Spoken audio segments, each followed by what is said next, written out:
we had people in the neighborhood that lived there for 25, 30 years saying that they've never experienced anything like that on Vliet Street, and how they felt safe and how they felt connected, was happy to see everyone in the community come together. The location is just amazing, being that it's near the interstate, it's near Fiserv, or in the Deer District, it's not too far from Tosa. But then also we think about Washington Park being a space where almost 95% of the people that live in the neighborhood are people of color, but almost half of the folks living in the neighborhood are people that live below the poverty line. So they're thinking about activating the space in this way so people could see and feel that they're worth having something beautiful like this.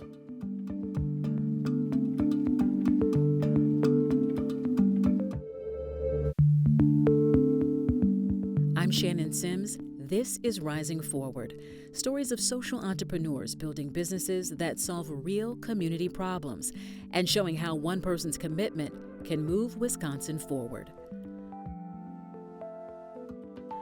One night on Milwaukee's northwest side, a street shut down. No sirens, no accident, no incident, just art, after dark, and a neighborhood that had never felt that way about itself before. I'm Shannon Sims. This is Rising Forward, and this is the story of the man who made that happen.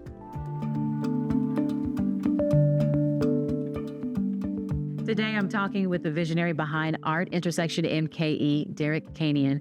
He's transformed a vacant parcel of land near the intersection of 35th and Vliet into this vibrant outdoor gallery where art, nature, and community all collide.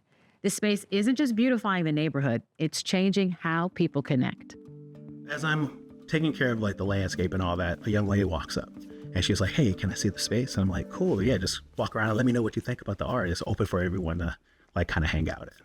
So as things kind of slowed down, she was about to leave and she was like, "Hey, thanks so much for letting me come here, because I'm from Iowa and I actually deal with bipolar syndrome and I'm having a mental health issue, and this made me feel really good about being in this space." And that's when you knew, I'm right where I'm supposed to be. Exactly. What I'm supposed to be doing. Exactly. Or even, for example, having a yearly or annual event called Art After Dark.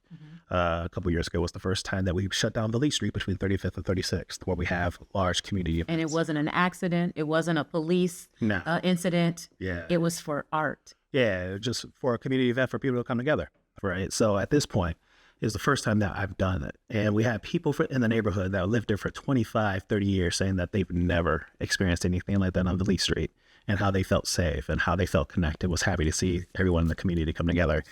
For 20 years, you have been a sign language interpreter, helping people understand each other. When did you think, I need to interpret something bigger, like this vacant piece of land on 35th and Vliet?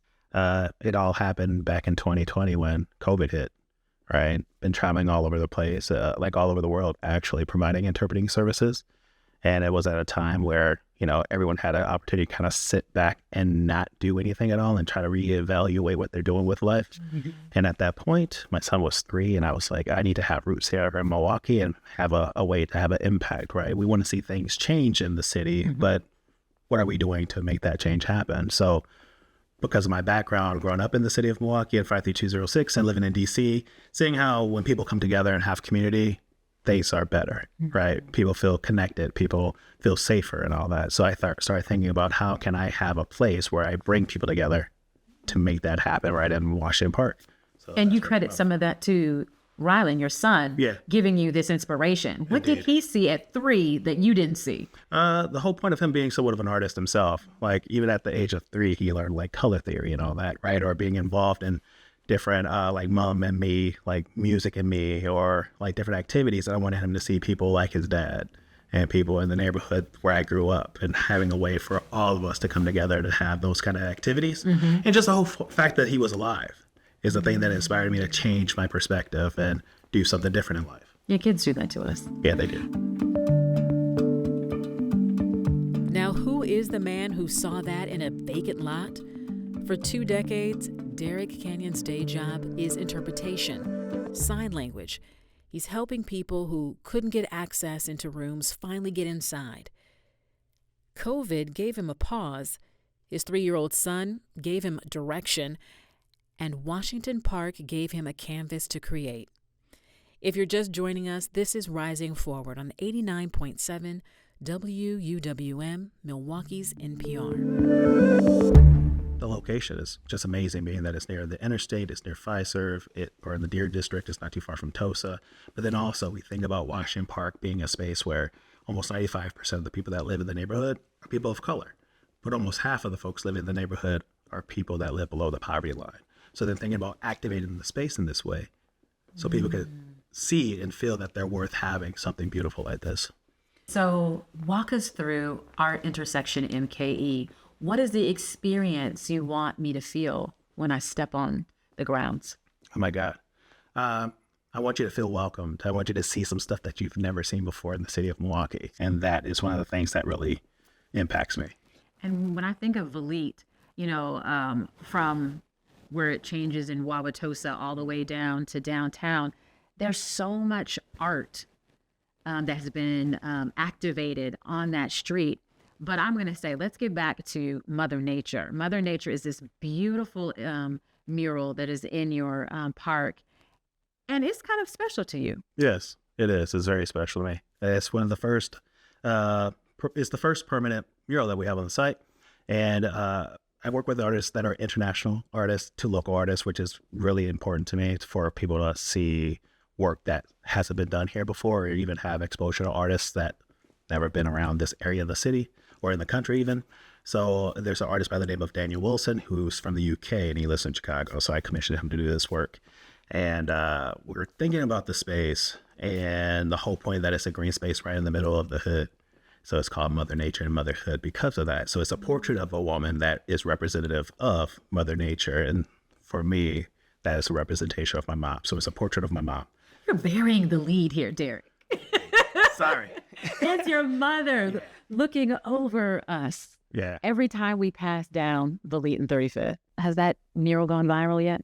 Not necessarily viral, but yeah, it's so funny because everyone asks, like, is that Sojourner Truth? Or it was given Harriet Tubman, it was given Sojourner. We're going to make you free. That's what she said. We're going to set you free type job. But yeah, It's one of those things too. It's really cool.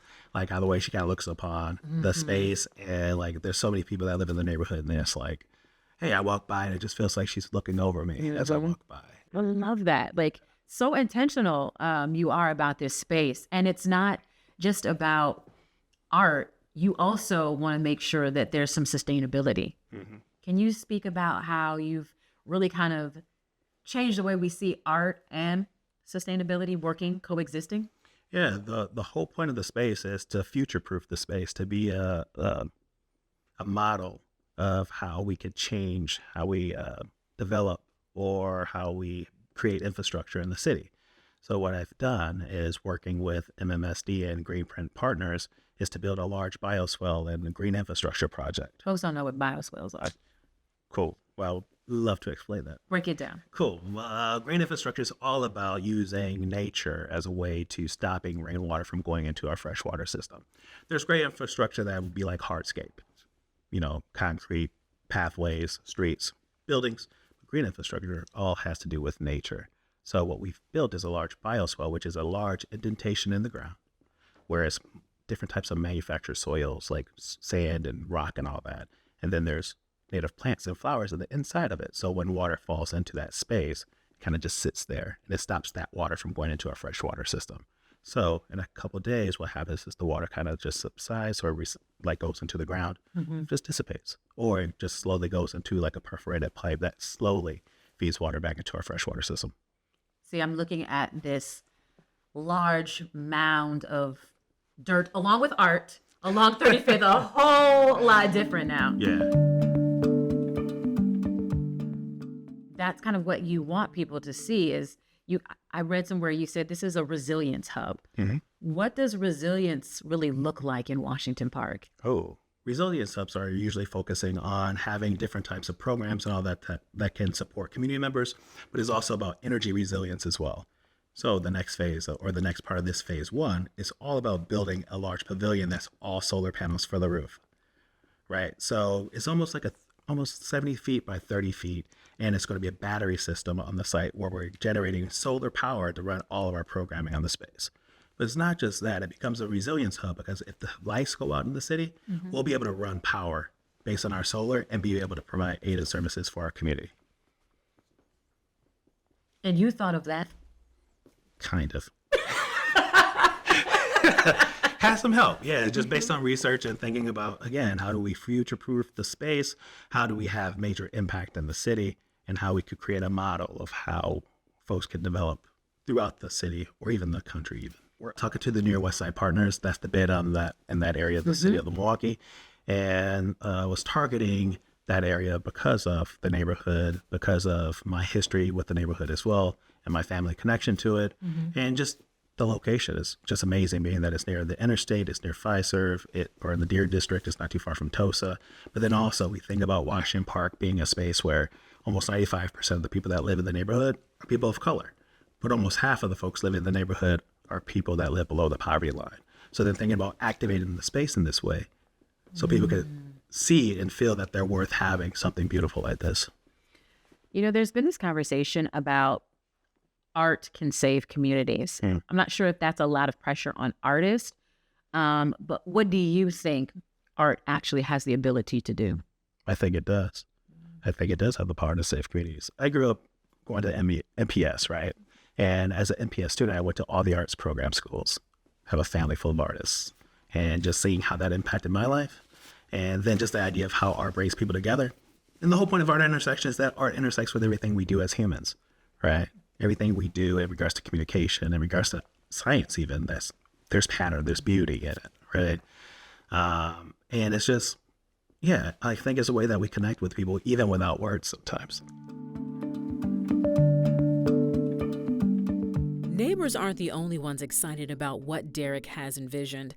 Just last year, the city of Milwaukee also recognized his work with a proclamation. Now, therefore, Cavalier Johnson, mayor of the city of Milwaukee, does hereby proclaim Friday, September 26, 2025, to be ART-intersectionMKE Day throughout the city of Milwaukee. Stand it up. I really appreciate everybody being here to celebrate, this opening of ART-intersectionMKE's innovative community resilience hub right here in the beautiful and historic Washington Park neighborhood. There are a lot of folks who see things, they see spaces in the city, and they just think, oh, it's awful, it'll never be anything. And then there are people who see something and can imagine what will be there and then have the fortitude to get it done. And that's Derrick, with the help of some incredible partners, and transforming these vacant city lots into a vibrant, welcoming public space. A lot of this has been funded through grants, through financing, some of your own money. Is it hard to get people on board with what you're trying to do at this intersection? Ooh. Not necessarily.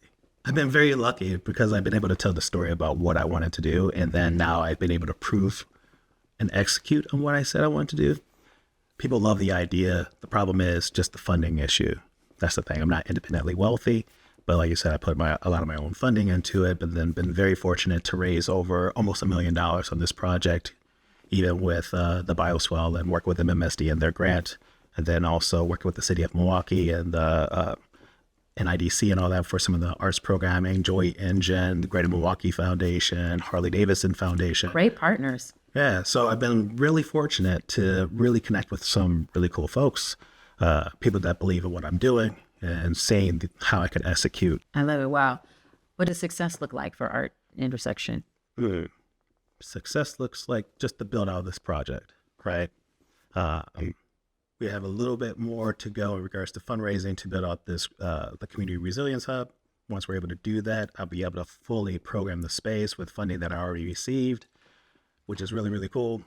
For example, working with the Ruth Arts Foundation, I received a special project grant for the state of Wisconsin, bringing in artists from all over the world, like I said. So on the space, as you drive by, we have that large tank, right? And it's almost an 8,000 gallon tank of that we're going to collect rainwater off of the roof of the solar array that will use that water for irrigation, for horticultural programming. But around that tank is a mural of Arabic calligraphy, and each panel is representative of the 4 elements in Arabic. So working with the artist Karim Jabari, who's from Tunisia and lives in Dubai, and his wife Jamie Brown, who's local to Wisconsin, they created this mural. But we're going to fly Karim here to do a light performance. So that means with the technology we'll have on our space, we'll have an LED screen. He'll take a photograph of you in real time. Then he'll be able to draw around you with light wands, and it shows up on the screen in real time. It's beautiful work. But then also people from that area of the world, like Northern Africa and Middle East, can see themselves in the space like what we have in the middle of the city. Wow. It's like culture, arts, engagement, all happening in an unexpected space and place. Yeah. When you passed by that space, did you see it? Did you see it? Or should I say more now? Do you kind of see it even as it's being built out? To be honest with you, it's exactly how I seen it and how I designed it to be. And I'm very lucky to have partners and people to actually take my vision and translate it on documentation that we can have it engineered and actually built. Because being able to have someone communicate your vision sometimes it's hard, right, for a visionary, because it's all in our heads. We see it and communicating to someone else and them getting it, right? And you're saying you've got some great partners to help you do that. Yeah. And also it takes some of my own artistic skills to kind of draw things out myself and like, hey, this is what I'm looking at doing, but then having the minds of engineers to be able to engineer it to work, right? There was one piece I wanted to make sure that we talked about because it's such an inclusive space, and sensory is a big thing for you. Can you share with me some of the artwork that is geared towards that to help those who may not be able to always be in the same spaces as everyone else to appreciate art? Yeah, and that goes back to my experience working as a sign language interpreter, right? Working with people in the independent living centers around the country, and the idea that full inclusion is very important, and it's one of the, categories that if we're all lucky enough can be a part of, being a part of the disability community due to even aging, right? So the idea of having something that's fully accessible for everyone to be able to enjoy and experience is fantastic. So that's the cool thing about public art as well. Some will say, or I would say, that public art is any art that can be seen by others, but the idea of being on a space where you're able to interact with the art is like by far really, really dope. So I worked with an artist by the name of Jesse Meyer. He's local here, and we have a series of sensory sculptures that are made out of bronze and mixed metal. So you see like these little bugs on there, and then we have like chimes that are made out of reused flagpoles. And this spring, we're planning on installing raised garden beds or a sensory garden. So it'll be a sensory garden and sensory sculpture kind of intermixed with each other. And I have another project that hopefully we'll have going on this summer as well. Will be a large art installation that is going to bring in youth and some college students for mentoring and interning. And it's going to be really dope. Okay. You heard it. It's going to be really dope. Yeah. It's crazy. Yeah. Okay. Now you got to give me a little bit more. You can't be like, dope. It's crazy. You just have to come and see it. Okay, there it is. There's the plug. I said this in the beginning, Derrick. For a living, you are an interpreter. Your job is to help people understand each other. My question to you in closing is, what do you hope ART-intersectionMKE will help Milwaukee understand about itself? Oh, that we're bigger than the sum of its parts. That we're all connected. That we have a place that we could come to and support each other. Right. And the idea of being a resilience hub, being a place where people can see themselves, even though they can't see themselves anywhere else. Right. It's almost like a reflection or a mirror to the rest of the city. And then how we could take this space and then replicate it in other places. I like it. Derrick, thanks for coming by. Thanks for having me. All right. Really appreciate it.